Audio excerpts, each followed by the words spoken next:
Ahí estamos. Bueno, entonces, bueno, hecha la advertencia, eh, vamos a, les voy a mostrar como el tema de la responsabilidad de los socios con el preci que armé hoy. Hoy le tenía un poquito más de tiempo. Vamos a ver qué tal resulta.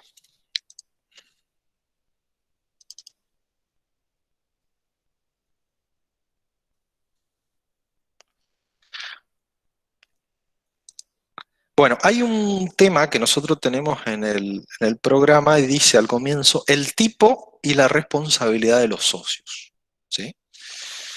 Eh, que puede ser engañoso porque tenemos que diferenciar que puede haber también responsabilidad, o sea, responsabilidad de los socios por sus propias obligaciones o por las obligaciones de la sociedad, ¿sí? Entonces, eh, con esto muy sencillo, vamos a, vamos a dejar claro este punto.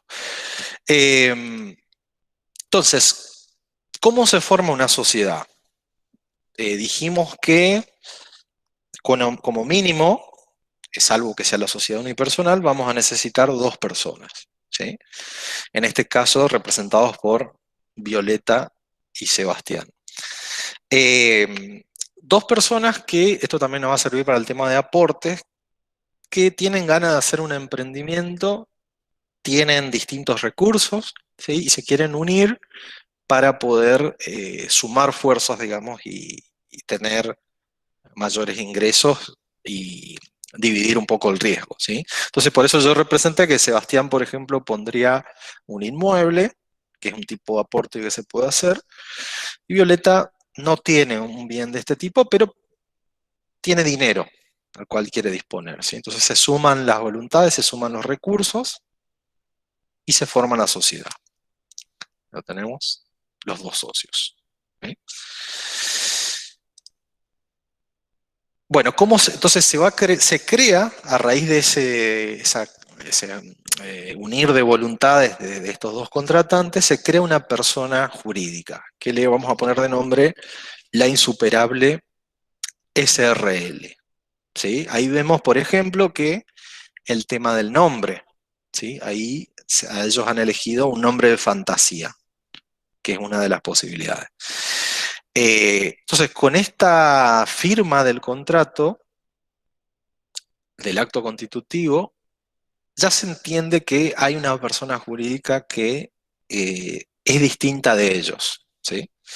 Esto también está establecido ahora en el Código Civil y Comercial, que dice expresamente la existencia de la persona jurídica privada comienza desde su constitución, ¿sí? Este suele ser eh, pregunta conflictiva de examen en sociedades, en abogacía, y yo les digo, ¿desde cuándo empieza la existencia de la persona jurídica?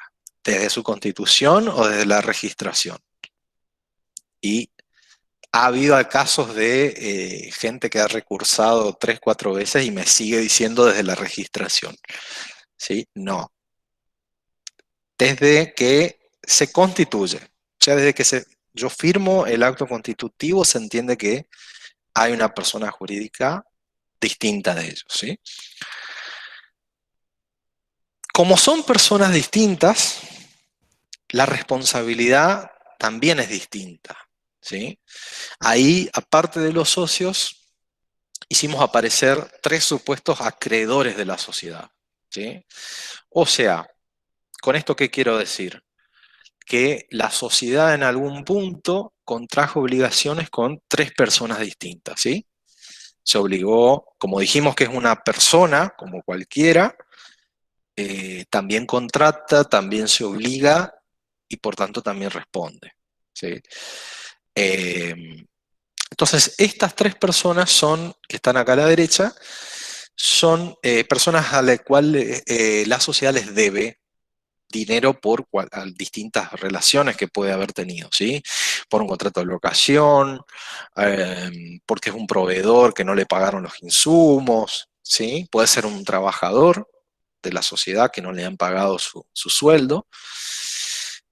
Eh, Entonces están en una situación de acreedores y la sociedad en una situación de deudora, ¿no? Entonces, ¿quién es la que va a responder?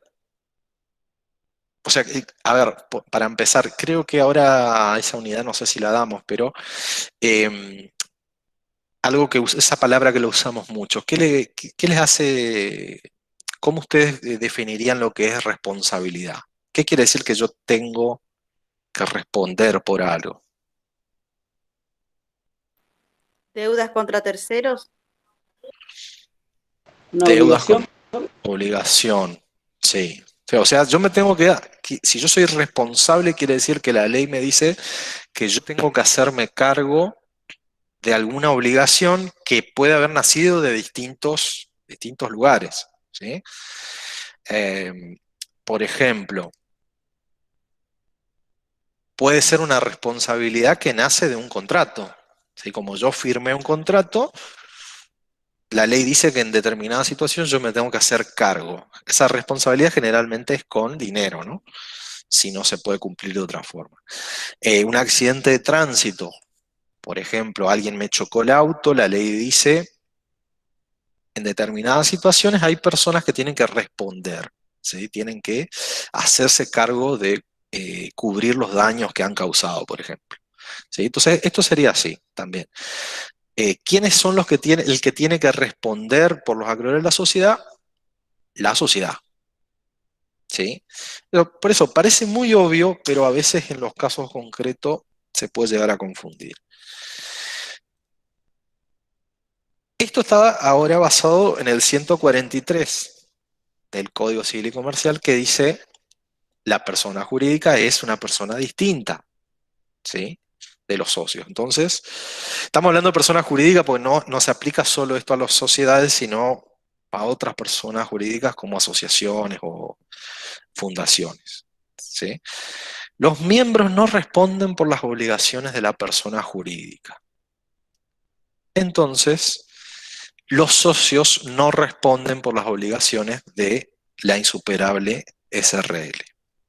Vamos a ver que hay algunas diferencias según el tipo de sociedad, ¿no? Entonces, al ser personas distintas, la persona jurídica responde ella misma con su capital por sus obligaciones. Esto, como les decía, puede llegar a haber alguna diferencia cuando hablamos de distintos tipos de sociedad. ¿Sí? Lo que ustedes vieron ayer es que en la sociedad colectiva los socios responden en forma solidaria, ilimitada y subsidiaria. Es así. Esto lo nombraron ayer.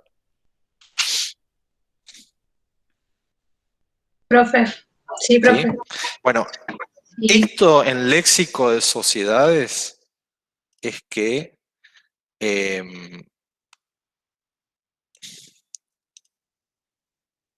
esto es lo que tipifica a la sociedad colectiva, o sea, lo que la hace única, ¿sí?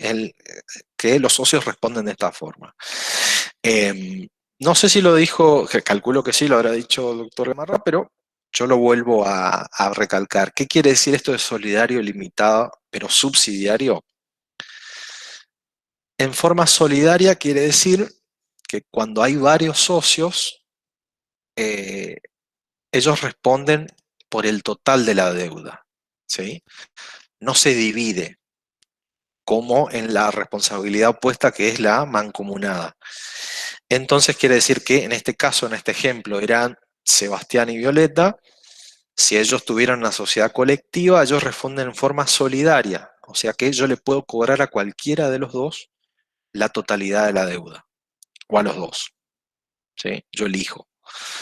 Eh, y el que es al que le han reclamado tiene que hacerse cargo de la totalidad. ¿Sí? No puede decir, no, no, a mí me toca solo la mitad. No, vos te haces cargo de todo. Después podrá reclamarle a su otro socio, ¿sí? Eso ya es una situación entre ellos.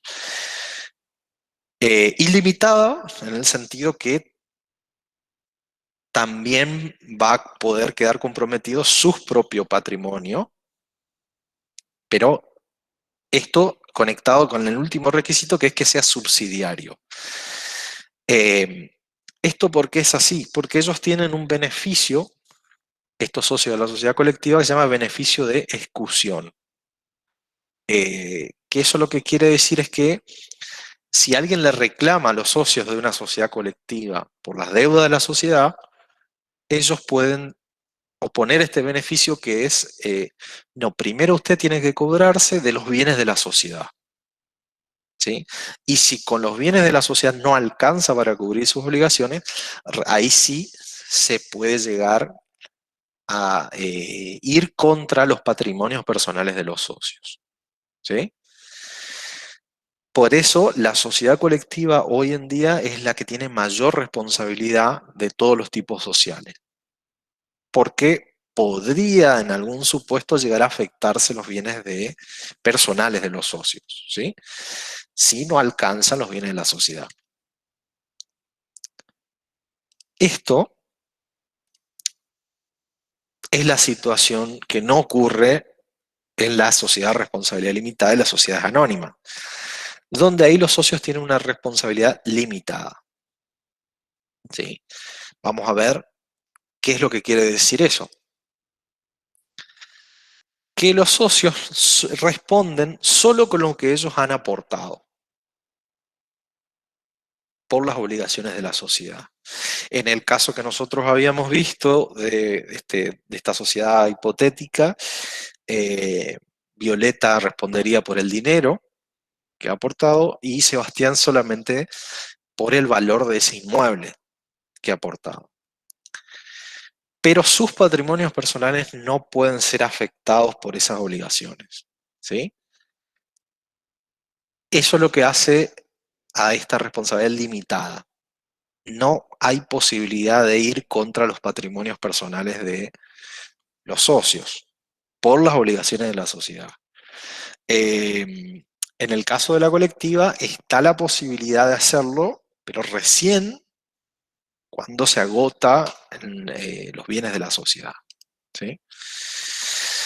Eso así de sencillo sería la diferencia entre la responsabilidad limitada y limitada en el caso de las sociedades, ¿sí? Pero siempre en todos los casos, incluso en el caso de la colectiva,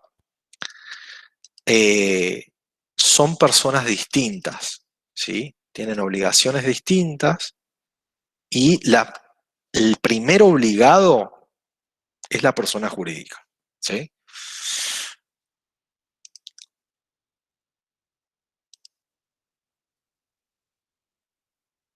Así de sencillo es para que tengamos una idea más o menos y ahí se ve también por qué tantos empresarios prefieren las SRL o las sociedades anónimas, ¿sí?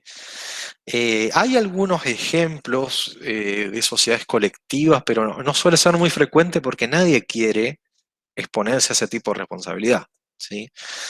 Y entonces ustedes van a ver que el legislador, pese a que cuando se armó cómo funciona una sociedad anónima, una SRL, que pretendían que sea para emprendimientos de cierto tamaño, hay muchas sociedades anónimas que son mínimas, que son un par de personas que tienen pocos bienes, ¿sí? No sé si se actualizó ahora, pero el capital mínimo que se exigía para una sociedad anónima era de 100.000 pesos. Así que hoy en día para cualquier tipo de emprendimiento es poco. Entonces,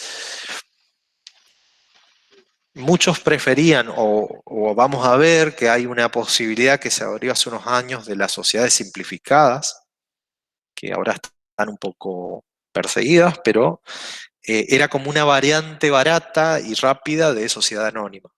Entonces se hicieron, acá en Corriente creo que se hicieron como 5.000, no, 5.000 no, pero un poco menos, 2.000 tal vez, de estas sociedades simplificadas, porque lo que quiere generalmente el empresario es responsabilidad limitada, bajar los costos y sencillez, ¿sí?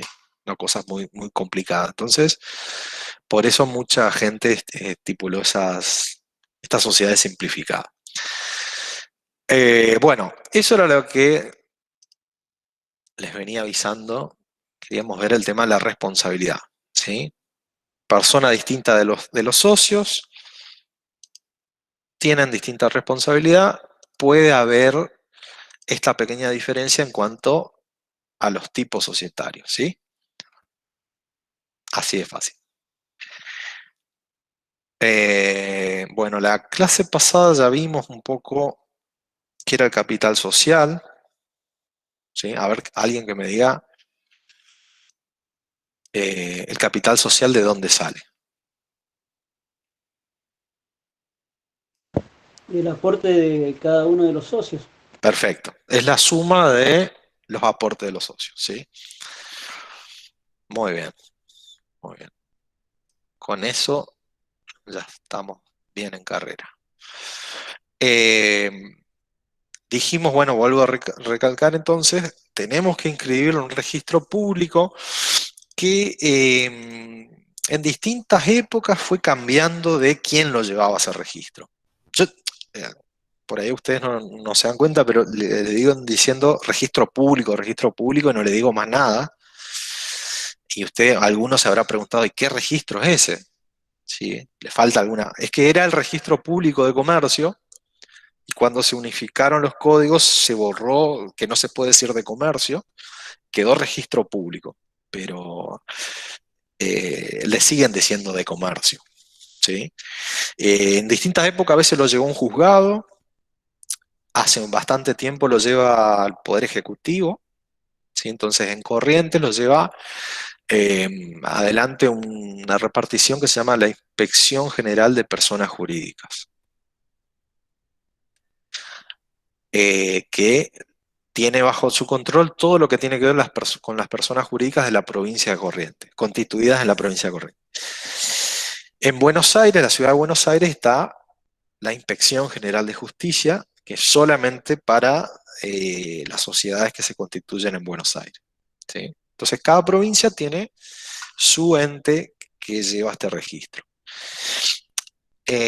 Ahora, bueno, hace rato que no viajamos a ningún lado, o sea, yo menos Corrientes, pero eh, si alguno recuerda o conoce Corrientes, Mendoza y 3 de Abril hay un edificio bastante eh, como tipo años 70, que está justo en la esquina, al lado de Aguas de Corriente, creo. En la parte de abajo es el registro de la propiedad inmueble, y segundo y tercer piso por ahí está la Inspección General de Personas Jurídicas, si alguna vez tienen que hacer algún trámite ahí. No les recomiendo, porque es una de las peores oficinas públicas para ir, pero bueno, si quieren saber es ahí. Bueno, entonces la inscripción nosotros la tenemos que hacer en ese registro a los fines de la publicidad, ¿sí? Pero no para que nazca una persona jurídica distinta. Vimos el tema del contenido del contrato, ¿sí? Y ¿qué me quedaría a mí? Bueno, ver algún temita más sobre los aportes y el capital, administración y representación, y la disolución, que eso sí a veces se pregunta. He visto en la última mesa que se ha preguntado eso. Bueno, los aportes. Acá hay dos, no los quiero confundir, pero por ahí van a escuchar que se usan en cuanto a aportes, se usan dos verbos que son muy utilizados en esta, que es, uno es suscribir y el otro es integrar. Entonces van a escuchar por ahí que dicen los socios suscriben el aporte o suscriben el contrato y los socios integran el aporte, ¿sí? ¿Cuál es la diferencia? Que generalmente cuando se firma el contrato, los socios ya se obligan a aportar, ¿sí? Suscriben. Eso sería cuando cuando se obligan. Pero puede diferirse en el tiempo cuando realmente ellos entreguen el aporte, ¿sí? O parte del aporte. Por ejemplo, para las SRL está permitido que yo, al momento de firmar el contrato, cuando es un aporte en dinero, yo integre el 25% nada más, ¿sí? Y el resto yo puedo diferirlo hasta 2 años. Eh, Cuando el caso, por ejemplo, de las sociedades unipersonales, una de las modificaciones que hicieron para que no haya fraudes es que al momento de firmar yo tengo que integrar todos los aportes, ¿sí? Tienen que estar integrados al 100%. No le dan esta chance. Eh, entonces, estos serían los verbos que utilizamos en esta cuestión de aportes. ¿Qué tipo de aportes podemos hacer? ¿Hay alguna diferencia respecto al tipo de sociedad? ¿Sí? Las sociedades de personas, personalistas o de interés, algunos les dicen, como la colectiva, por ejemplo, yo puedo obligarme con prácticamente cualquier cosa que tenga valor económico, ¿sí?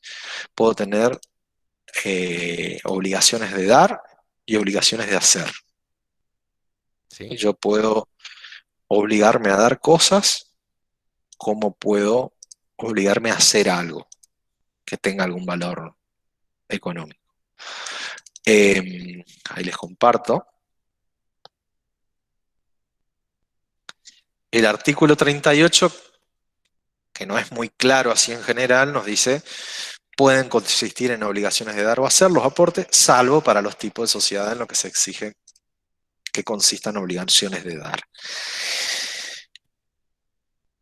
Por eso tenemos que complementarlo con el 39, que ese sí nos dice: en las SRL, las sociedades por acciones, el aporte debe ser de dar bienes determinados susceptibles de ejecución forzada. A ver si ustedes ya van entrando en la jerga abogadil. ¿Qué serán bienes determinados susceptibles de ejecución forzada? A ver si alguien adivina.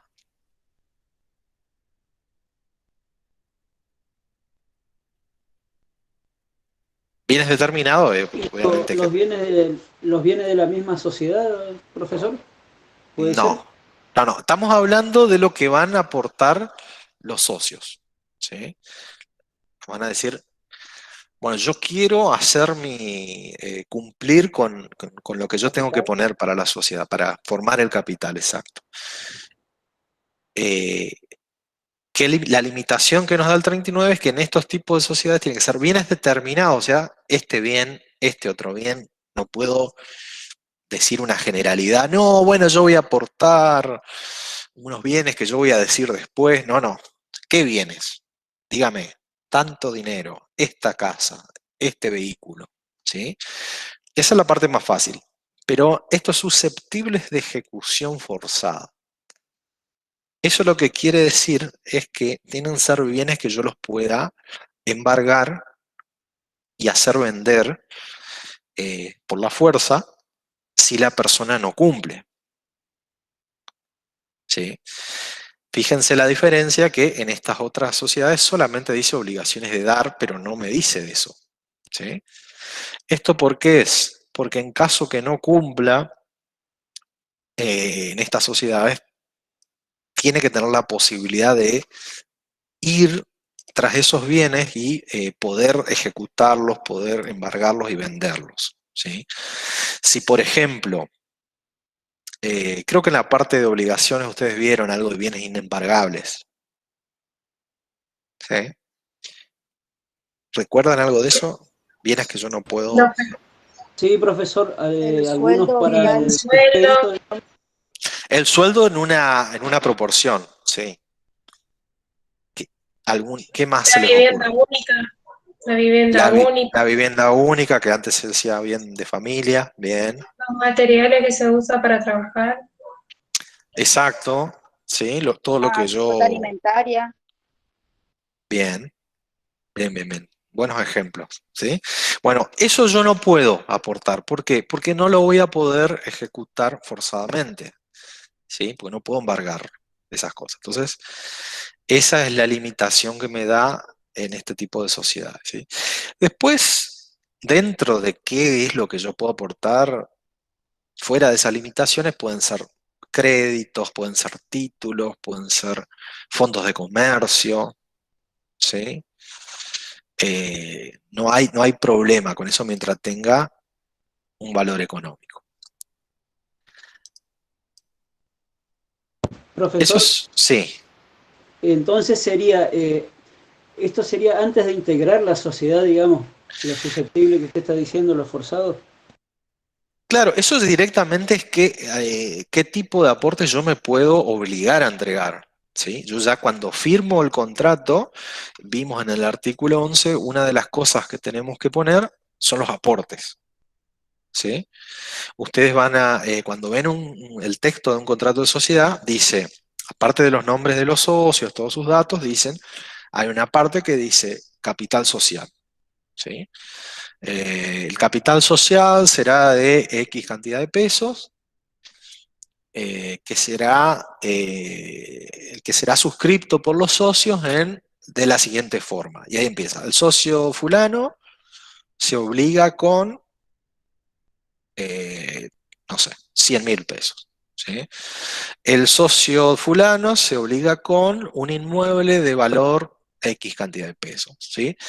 Y ahí ya tienen que definir qué bienes o qué cantidad de dinero es la que van ellos a obligarse a entregar, ¿sí? El contrato se obliga, después tienen que cumplir, ¿sí? Por ejemplo, si yo me obligué a aportar un inmueble, tengo que hacer la transferencia del inmueble a la sociedad, ¿sí?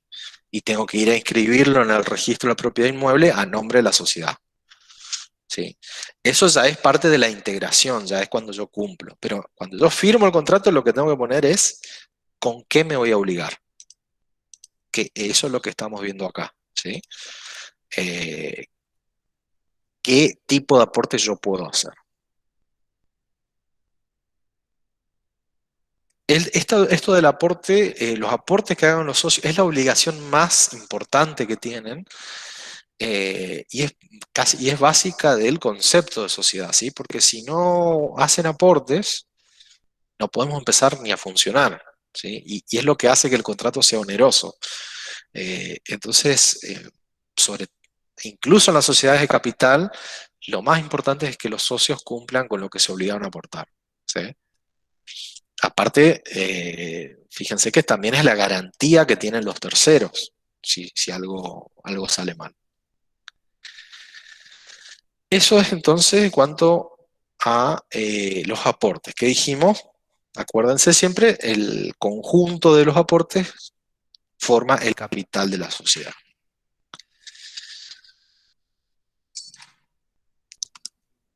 Ahora bien, otro tema que también habíamos visto en la clase anterior, que es de la parte general, es el tema de los órganos que tienen las sociedades. Eh, por lo menos, yo ya les había adelantado, tiene que tener cualquier sociedad un órgano de administración, ¿sí? Alguien que la represente, que puede ser que sean los mismos administradores, como no, y tiene que tener un lugar, un órgano donde se reúnan los socios, que normalmente se le llama asamblea. Y vamos a ver que depende del tipo de sociedad, a veces puede o no tener fiscalización a través de generalmente el síndico, que eh, en este caso la ley admite que pueda ser un contador o un abogado, pero prácticamente la mayoría de los casos son contadores. Después, si quieren, hablamos un poco del síndico, pero no tiene nada que ver con otro síndico que hay en las quiebras, ¿sí? Acá hay es un fiscalizador interno de la sociedad. Pero como mínimo, administración, representación y asamblea, ¿sí? El órgano más importante es la asamblea, que es el lugar donde los socios se juntan y votan y toman las decisiones más importantes de la marcha de la sociedad. Como mínimo, toman la decisión de todos los años hay una asamblea ordinaria y los socios por lo menos votan la aprobación de los balances o de los ejercicios del ejercicio financiero anterior, ¿sí? Generalmente se juntan eh, dentro de los 4 meses de cerrado el ejercicio financiero, se hace una asamblea donde se juntan los socios y votan. Primer cuestión, se aprueba o no el balance del año anterior, ¿sí? Ese es el órgano más importante. Otra cosa es la administración, ¿sí? Bueno, ustedes están estudiando administración de empresas agropecuarias y de servicios, así que deben saber mucho mejor que yo esta parte, este concepto por ahí lo toco más de oído. ¿Qué sería administración o qué sería administrar?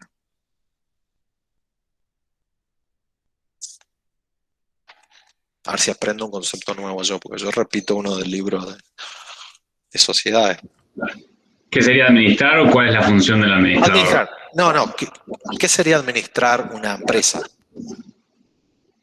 Y es una función de, digamos, tenés que tener en cuenta todos los distintos aspectos. Manejar los recursos. Manejar, claro, los recursos, tanto humanos como materiales, para alcanzar los objetivos impuestos por los directivos, digamos. Bien. O sea, una manera más eficiente de alcanzar los objetivos. Perfecto. Manejar los recursos, tener en cuenta lo que ingresa, lo que sale, algunas leyes, lo que sea toda la parte legal. Cuando hablamos de recursos, ¿de qué recursos hablamos, por ejemplo? Capital, insumos, humano, como dijo el compañero.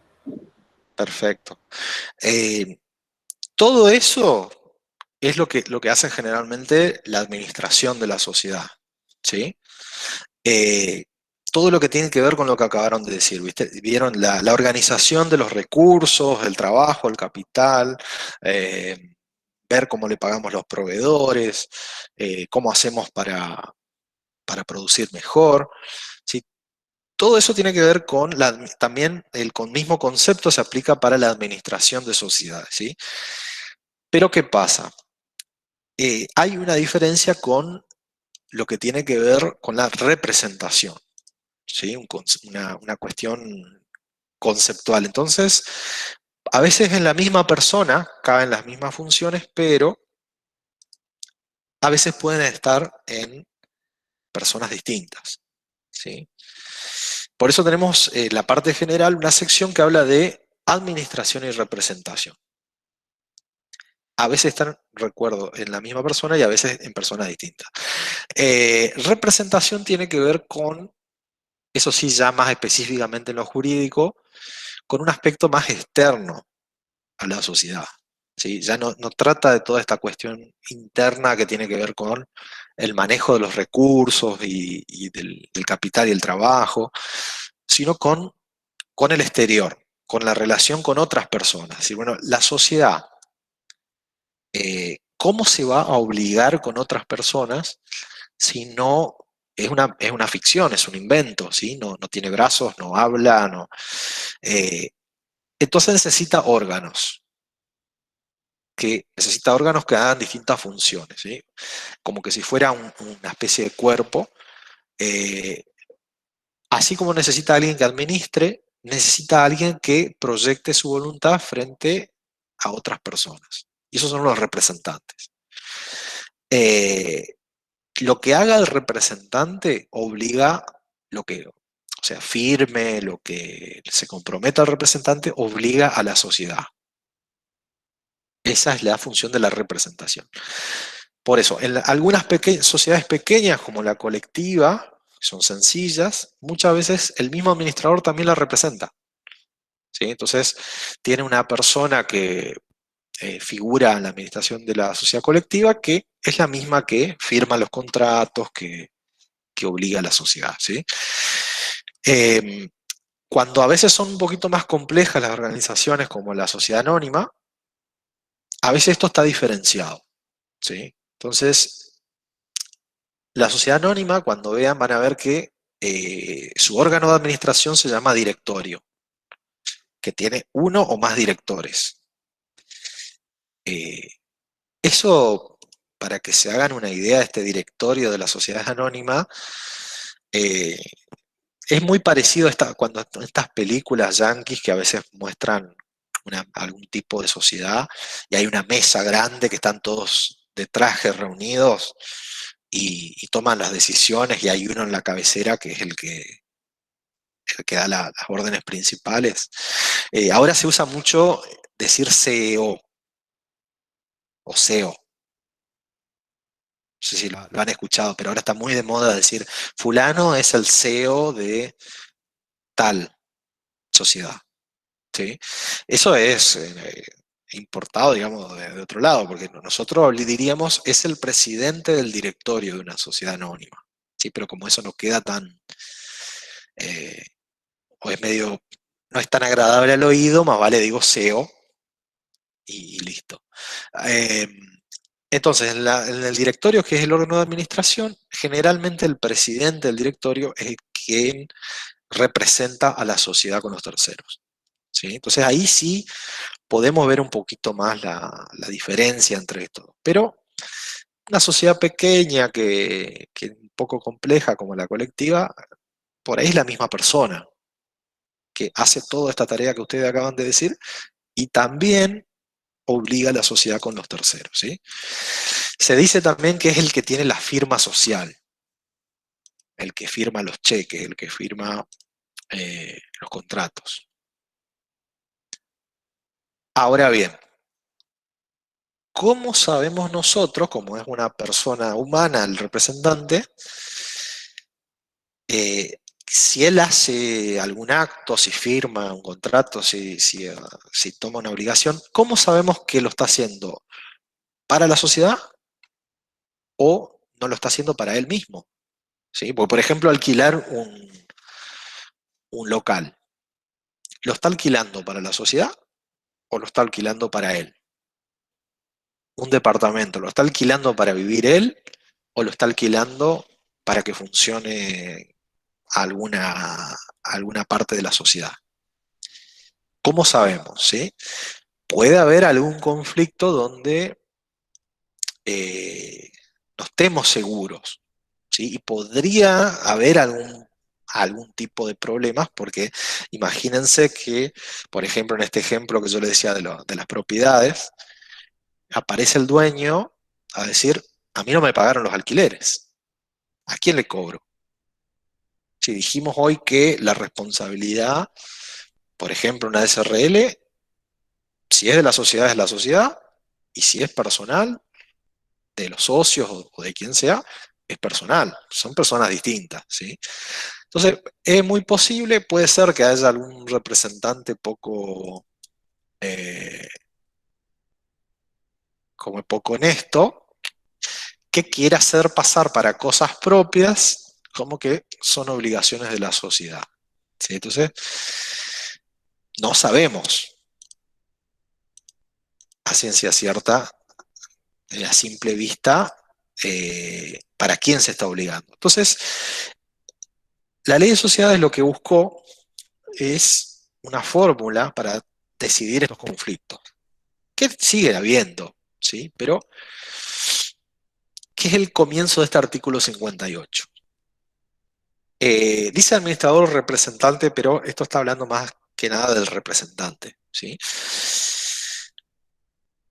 ¿Por quién va a obligar a la sociedad? Por todos los actos que no sean notoriamente extraños al objeto social. ¿Qué quiere decir esto? Vamos a traducirlo.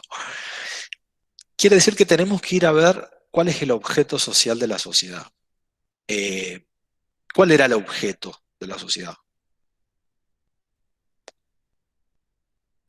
La La actividad que obtención va a del lucro. desarrollar. ¿Alguien dijo lucro? No, ese es el fin por ahí del contrato. La ¿Alguien más actividad dijo? que va a desarrollar. La La actividad. actividad principal. ¿Sí?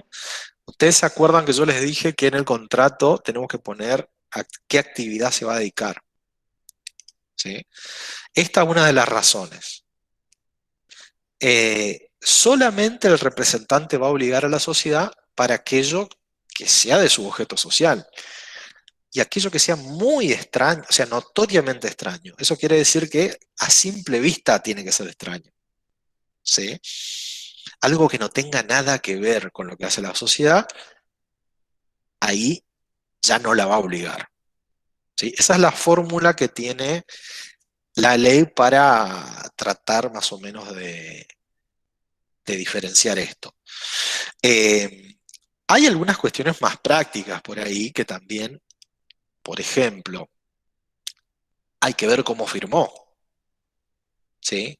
Generalmente cuando se firma a nombre de una sociedad se suele tener un sello o alguna aclaración debajo de la firma que dice fulano de tal, socio gerente de tal SRL o fulano de tal, presidente del directorio de tal SA, y suele ser un sello ya que está. Entonces, eso ya nos da la indicación que lo está haciendo a nombre de la sociedad, ¿sí?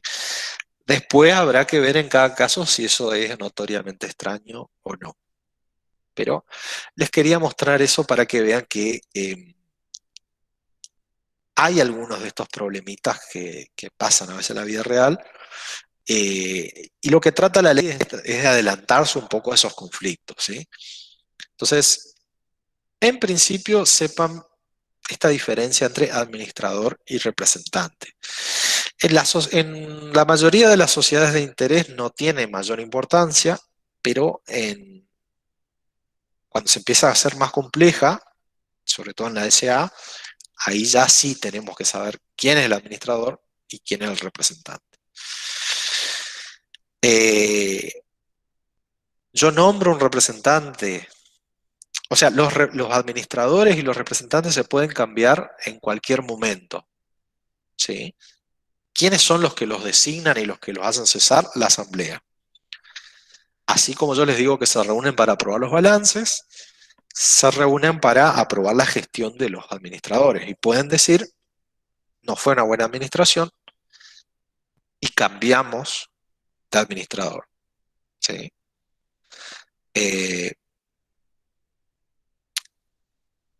Hay un artículo también que está acá cercano, que es el 59, que dice que los administradores representantes deben obrar con lealtad y con la diligencia de un buen hombre de negocios. O sea, se va a juzgar con la responsabilidad del administrador con la vara de qué es lo que haría un buen hombre de negocios, ¿sí? Si ha tomado malas decisiones que no hacen como uno debiera conducir los negocios, o hay algún grave incumplimiento o violación de la ley, van a ser responsables por los daños y perjuicios. Y también toda designación o cesación de los administradores se inscribe en el registro. Entonces se publicita quién es el administrador, quién es el representante. Eso también puede haber un conflicto que diga, ay, yo no sé si este es el representante o no de una sociedad, ¿sí? Bueno, en el registro debe decir quién es el representante actual. A veces llega tarde la información del registro, pero la idea es que supuestamente se publicita. Entonces, eso es en cuanto a administración y representación. Nos quedaría ver rápidamente, porque es muy largo, el tema de la disolución, que eso sí lo he escuchado en mesa de examen. Generalmente, cuando hablamos de sociedades, por ahí se hace una línea del tiempo y se pone el nacimiento, como si fuera de una persona, el nacimiento de la sociedad con el contrato constitutivo, Pues viene la registración, toda la parte de la vida plena de la sociedad, y la disolución sería como el punto final de la vida activa de la sociedad. Si todavía no muere, pero está ahí, ¿sí? Se disuelve y esa disolución da paso a un estado de la sociedad que es la liquidación. Y una vez que se termina la liquidación, lo último que se hace es cancelar la inscripción de la sociedad en el registro. Ese sí ya sería como el clavo del cajón, digamos. Bueno, ¿por qué se va a disolver la sociedad? Hay montones de causas y muchas no están en la ley, pero la mayoría están en el artículo 94 de la ley 19550. Esto sí, he escuchado que en algunos exámenes se pregunta nombrar algunas. ¿Por qué se puede disolver la sociedad? Primero por decisión de los socios, esa es la más sencilla. Como es un contrato, los socios decidieron constituir una sociedad, los socios pueden decidir disolverla. Se reúnen en asamblea, toman la decisión, votan, la mayoría está de acuerdo, se disuelve la sociedad. Por expiración del término, eso quiere decir que se vence ese plazo de duración que habíamos dicho que hay que poner. Pero ya vamos a ver que para cada causal de disolución hay una forma de solucionarla, si hay interés, ¿no? Después hay dos parecidas que si pusimos algún tipo de condición para que la sociedad exista, no es muy frecuente esto, pero podemos poner, esta sociedad va a funcionar en tanto y en cuanto, no sé, fulanito permanezca en la universidad. El día que deje la universidad, se terminó la sociedad, por ejemplo. Entonces, eso es una condición. ¿Sí? Bueno, se cumplió esa condición, se termina la sociedad. Esto sí es por ahí un poquito más posible que se cumplió el objeto o se hizo imposible. Eso generalmente es cuando yo hago un objeto muy limitado. Ustedes imagínense que yo pongo que esta sociedad va a estar constituida para realizar una obra determinada. Un puente, realizar una ruta. Se cumplió el objeto, ya no tiene sentido la sociedad, entonces se disuelve. O se hizo imposible de lograr ese objeto. ¿Sí? Imagínense, por ejemplo, qué sé yo, la sociedad tiene el objeto de administrar el peaje del puente, supongamos que hay un peaje ahí justo en el puente Zárate-Brazo Largo. Se cae el puente, no tenemos mucho sentido porque no tenemos que cobrar, digamos, no hay más puente. Entonces puede haber una imposibilidad, pero esto es importante, que sea sobreviniente, ¿sí? Si el objeto era imposible de entrada, ese objeto es nulo. Ese contrato es nulo por falta de objeto. ¿Sí? Al momento de firmar el contrato de sociedad era posible, después se hizo imposible. ¿Sí? Esta sí es un poquito más frecuente. La pérdida del capital social. O sea, las deudas fueron tantas que el capital social desapareció.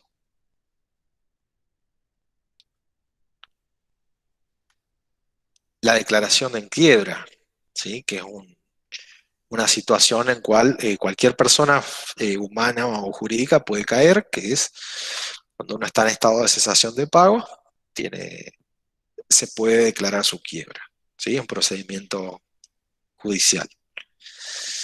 Su fusión, que es una posibilidad cuando se junta con otra sociedad, se mezcla con otra sociedad, se se suman sus capitales, ¿sí? Algunas de las sociedades iniciales se van a desaparecer, ¿sí? Hay un tipo de fusión, por ejemplo, que es la absorción. Una sociedad absorbe a la otra, la absorbida se disuelve, deja de existir, ¿sí? Bueno, esta no vamos a entrar, es cuando hacen oferta pública de acciones, ¿sí? Le pueden haber dado una sanción, que por algo que no hizo bien le dan una sanción que eh, no puede cotizar en bolsa. O si hay algún tipo de autorización a funcionar, le pueden haber retirado esa autorización por alguna decisión de la autoridad, ¿sí? Pero las más importantes son, sobre todo las primeras 5, ¿sí? Si quieren aprender las demás, no hay problema, pero sepan por lo menos las más importantes: la decisión de los socios, cumplimiento del plazo o pérdida del capital social. La que era antes, otra causal de disolución y se quitó, es la reducción a 1 del número de socios, ¿sí? Entonces, si en un examen, bueno, ustedes esperemos que todos vayan a promocionar, no haga falta esto, ¿no? Pero si llegan a tener que estar en un examen o aparece una pregunta sobre disolución, no vayan a decir la reducción a 1 del número de socios, porque ahí me están dando el dato que están leyendo una ley anterior al 2015, ¿sí? Y aparte es totalmente contrario a lo que está vigente ahora, ¿sí? Ahora tenemos este 94 bis que dice: si yo tenía una sociedad de 2 socios y se reduce a 1, eso no la disuelve. Antes sí lo hacía, ¿sí? Porque antes era una ley de hierro que no había sociedades de menos de 2 socios, ¿sí? Eso les aclaro nomás por cualquier cosa. Profe, ¿Sí? pero en el caso de una SRL también sucede eso, Bueno, porque, no porque quería entrar era en ese problema. unipersonal quedaría, ¿Sí? ¿o No no? quise entrar en ese problema y metiste justo el dedo en la llaga. No está bien hecho el artículo. No es claro, y hay una discusión en todos los congresos de sociedades sobre qué entender con este artículo. Porque acá nombra en realidad, sí, 3 tipos de sociedades, ¿sí? La sociedad en comandita, simple por acciones, y la sociedad de capital e industria. Y dice que en esos 3 casos, si se reduce a 1, se tiene que transformar en sociedad anónima unipersonal, ¿sí? Ahora bien, como dice Jessica, ¿dónde está la SRL? ¿Dónde está la SRL? ¿Qué hacemos con la SRL? ¿Sí? Me dicen que, una SRL que eran 2 socios y se reduce a 1, no puede disolverse, según lo que me dice acá. Pero como no está en estas, tampoco se transformaría en unipersonal. Entonces, ¿dónde queda una SRL? Algunos autores dicen que debería seguir funcionando como una SRL de un socio, por más que el artículo 1 diga que la unipersonal es solamente con forma de sociedad anónima. Pero la verdad que se han olvidado de una de las sociedades más utilizadas. Estas 3 sociedades son las que son bastante poco usadas, así que no hay gran inconveniente, pero justo la SRL, que es una de las más importantes, no me dice, ¿sí? Entonces, ¿qué pasa con la SRL? No se sabe. Algunos piensan que tiene que seguir funcionando como sociedad de un socio. Lo que sí es común para todos es que se da 3 meses para resolver la situación, ¿sí? O sea, buscar otro socio sería lo más frecuente, o activar la transformación en sociedad unipersonal, ¿sí? O sea que esas posibilidades están para los socios. No es muy esperanzador lo que digo, pero bueno, vos preguntaste, Jessica. Claro, porque yo pensaba ponerle si a una familia o qué sé yo, ¿A vos tiene un SRL. se te ¿Eh? ocurrió eso de leer el artículo? Estaba mirando ahí la proyección y bueno, dije, ¿y qué pasa? Por Bien, ejemplo, en una buen SRL ojo. familiar y fallecen varios de los Está socios, muy digamos, bien, está y muy bien. queda uno Es solo. un problema, es un problema. En el régimen anterior era clara la solución, se disolvía, porque no podía haber sociedades de menos de 2 socios. Ahora no sabemos. Sabemos que no se disuelve, pero no sabemos más nada. Así que esto es una discusión bastante... Hay una ley de sociedades, una modificación que está en el Congreso hace bastante.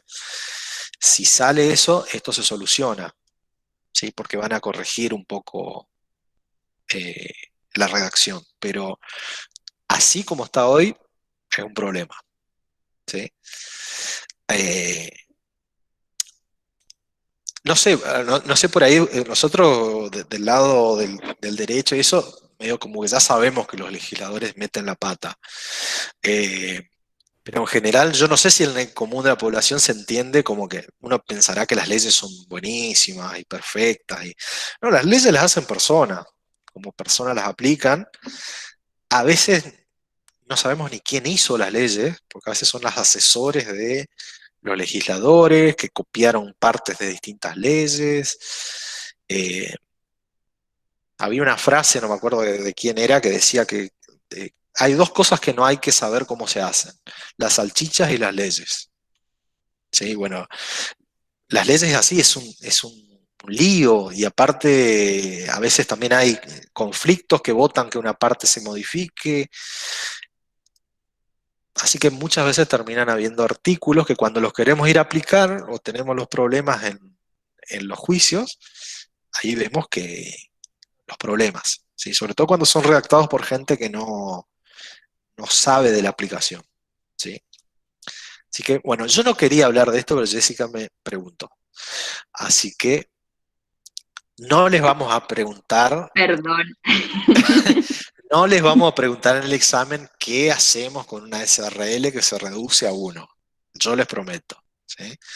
Yo es una pregunta que le hago en abogacía y muchas veces no me la contesto. Así que no les vamos a preguntar. Yo lo único que les pido a ustedes es que sepan que la reducción a 1 no es causal de disolución. Con eso estoy contento. Eso solo va a preguntar en el examen, buenísimo. No, eso solo no. En esta parte, ¿sí? Bueno, yo les decía que podemos remover, va a ir terminando ya. Esto es la disolución, ¿sí? Estas, por lo que vemos, son todas causales en forma prácticamente instantánea, ¿sí? Deciden los socios, se vence el plazo, se hace el objeto imposible, o se pierde el capital social. ¿Qué pasa cuando se disuelve? ¿Sí? Yo le digo, todavía no se termina la sociedad. ¿Por qué? Porque entramos a la etapa de lo que se llama la liquidación, ¿sí? Porque, ¿qué pasa? Se disuelve la sociedad, ok, perfecto, pero tenemos que tomar varias decisiones respecto a qué va a pasar con sus operaciones pendientes, qué va a pasar con sus bienes, qué vamos a hacer con los aportes que habían hecho los socios, ¿sí? No es que se terminó y se terminó, tenemos que terminar todas estas cuestiones pendientes que quedaron con la sociedad, ¿sí? Y ahí viene la liquidación, ¿sí? La liquidación, básicamente lo que hacemos ahí es liquidar los activos, ¿sí? O resolver los activos, cancelar los pasivos, ¿sí? Y devolver los aportes a los socios. Y si llega a haber algún remanente, también se le da a los socios, ¿sí? O sea, eso es lo que es liquidar. Cuando vemos un negocio que dice en liquidación, está vendiendo todo lo que tiene, juntar plata, pagar las deudas y cerrar. ¿Sí? Entonces la etapa de liquidación puede demorar una cantidad de tiempo, ¿sí? Y pueden pasar varias cosas. Se nombra un liquidador que va a tener que hacer un inventario, va a tener que dedicarse a vender todo lo que haya que vender, juntar el dinero, pagar las deudas y se distribuye lo que haya quedado a los socios, ¿sí? Y una vez que se termine esta liquidación, recién se cancela la inscripción en el registro, ¿sí? Esa es para que sepan la diferencia entre disolución y liquidación, ¿sí? Lo normal es que una vez que se disuelve una sociedad, entra en liquidación, ¿sí? Ahora bien, pasa y pasa muy frecuentemente que se disuelva la sociedad y no hagan esto los socios, ¿sí? Ustedes van a ver muchas sociedades por ahí que, por ejemplo, se les venció el plazo de duración, en teoría están disueltas, pero siguen trabajando con normalidad. Entonces, bueno, ¿qué pasa con esto? ¿Sí? Eso no está bien porque se entiende que la sociedad va solamente mantiene esa personalidad, esa persona jurídica que tiene, esa personalidad jurídica que tiene, la mantiene solamente para liquidarse. ¿Sí? El legislador dice, está bien, o sea, permitimos que la sociedad funcione, pero solo a los efectos de liquidar, o sea, vender. Profesor, me Sí, tengo que retirar, disculpe. Brian, bueno. Sí, Sí, ya sí, sí. terminamos Está por empezar igual. mi entrenamiento por eso. Ah, bueno, listo. Bueno, Chao, chao. dale, gracias por el aviso. No quise ser chusma, preguntar entrenamiento. Pero bueno, conserva esa personalidad solamente para liquidar, ¿sí? Y todo lo que sea extra de la liquidación, en teoría no hay personalidad de la sociedad, ¿sí? Eso es en teoría, ¿sí? Ahí, por ahí también hay unas discusiones, entonces, ¿qué hacemos con esas sociedades? ¿Cómo las consideramos? ¿Sí? La solución aceptada es que básicamente si hay una sociedad disuelta que sigue operando y no se liquida, van a ser responsables personalmente los administradores por todo, si hay algún tipo de daño, si hay algún tipo de perjuicio para alguien, van a responder los administradores. Porque en teoría la sociedad solamente tiene que liquidar. Es más, se le cambia el nombre. La sociedad tiene que poner en su nombre sociedad en liquidación, ¿sí? Para avisar a los terceros que una sociedad que está yéndose a pique ya está vendiendo todo y ya cierra, ¿sí? Bueno, ¿alguna pregunta? ¿Quieren algo que no haya quedado claro, que quieran saber? Por mi parte, no, profe. No, ¿No? profesor. No, profe, No, profe. por ahora no. Pero alguna verdura, algo, Iván, tirame. No, me las guardo para el examen. Lo guardás todo para el examen, está bien. Sí, sí, mejor. Bueno, entonces por ahora, entonces después van a seguir con el doctor Gamarra la sociedad en particular. Yo por ahí capaz que, igual vemos, si tienen alguna pregunta el martes, es la última chance antes del examen, ¿sí? Entonces, anoten, ¿sí? Yo sí capaz que diga una verdura. A ver, No sé si tiene algo que ver o no con lo que estaba hablando recién a lo último, a pero ver. ¿qué pasa con las sociedades esas que llaman fantasmas? ¿Son las que se disuelven y siguen funcionando o nada que ver? No sé a qué será referencia. Lo que pasa es que hay muchos fraudes y hay muchas formas de utilizar las sociedades y todas las personas jurídicas para escapar a la ley, no pagar lo que uno tiene que pagar, que no le no le cobren los acreedores, ¿sí? Entonces muchas veces se arman sociedades que en realidad son pura cáscara, ¿sí? No tienen una actuación real. Entonces yo lo que hago es, como es tan fácil hacer una sociedad y no tiene una existencia física muchas veces, hacemos un contrato de sociedad y, por ejemplo, le pasamos todos los bienes a nombre de esa sociedad, ¿sí? Y por ahí la sociedad solamente está para eso, ¿sí? No tiene ningún tipo de actividad, no vende nada, no ofrece ningún servicio, simplemente la hicieron para eludir la ley, ¿sí? Y a veces eso se da sociedad con sociedad con sociedad, con grupos complicados, y uno no termina sabiendo a quién demonios cobrarle o de quiénes son dueños de los bienes, ¿sí? Algo parecido pasó, por ejemplo, con lo que fue, ¿se acuerdan con el incendio de Cromañón? Bueno, cuando fueron a querer ver quién era dueño de Cromañón en los papeles, era una sociedad que estaba constituida, no sé si en la isla Caimán o dónde. Entonces, si uno quiere ir a buscar el responsable civil para cobrarle por los daños causados, hay una sociedad X en un paraíso fiscal, en no sé dónde, y ahí tenemos que rastrear, capaz, y eso creo que se lo había vendido otra sociedad que era constituida en no sé dónde. Creo que tiene que ver más con esto, ¿sí? Son como sociedades simuladas, que no tienen ningún tipo de actividad más que ser utilizadas para algún fin medio turbio. Profesor, Sí. justo hay una película que se llama El precio de la codicia, que es una compañía que operaba así en el ámbito inmobiliario y después fue absorbida por otra. Y fue una especie de fraude, digamos, que sucedió en el 2008.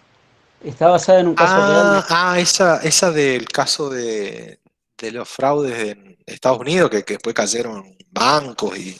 Claro, Sí, los sí, fraudes sí, sí. inmobiliarios, la burbuja inmobiliaria que llamaron ellos. Sí, muy buena, está muy buena esa, sí. No sé si han utilizado... dijiste película y levantó mano Vanina, que estaba medio sin voz, pero parece que cuando escuchó película... A ver, Vanina, adelante. A ver si puedo hablar. Sí, justo eso estaba por decir que hay una película en Netflix que se llama La Lavandería, que está muy buena y que trata sobre el tema de esas empresas fantasmas que, digamos, la persona tiene un siniestro, no sé, en un tour y después cuando quiere cobrar ese seguro no encuentra esa empresa y termina estando radicada en, no sé si en las Islas Caimán o en algo así. Por las Claro, dudas esto... están viendo. Está bien, está buena, la vamos a buscar. Sí, hay muchos paraísos fiscales así, como en las Islas Caimán, por ejemplo, hay un estado en Estados Unidos, Delaware, donde ahí se constituye, por ejemplo, el Mercado Libre está constituido ahí, que son lugares que no piden muchos requisitos, que muchas veces mantienen el secreto de los accionistas, no publica quiénes son los accionistas, y muchas veces tienen muchos beneficios fiscales, no pagan impuestos o pagan menos. Entonces es una cosa muy frecuente constituir sociedades en esos lugares. En Uruguay, en su época, era muy fácil.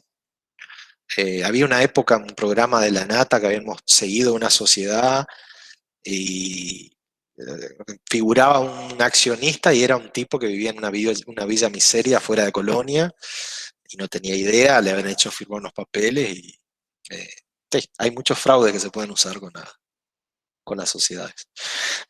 Bueno, estamos en hora, así que gracias por su tiempo, nos veremos el martes, si tienen alguna pregunta o lo que sea, el martes me la hacen así, vamos preparados para el parcial. ¿Sí? Ok, profe, nos vemos. Sí, profe, Nos hasta vemos. luego. Buen fin de profe, hasta Buen luego. fin de Próxima, Buen profesor. fin de... Cuídense. Hasta luego.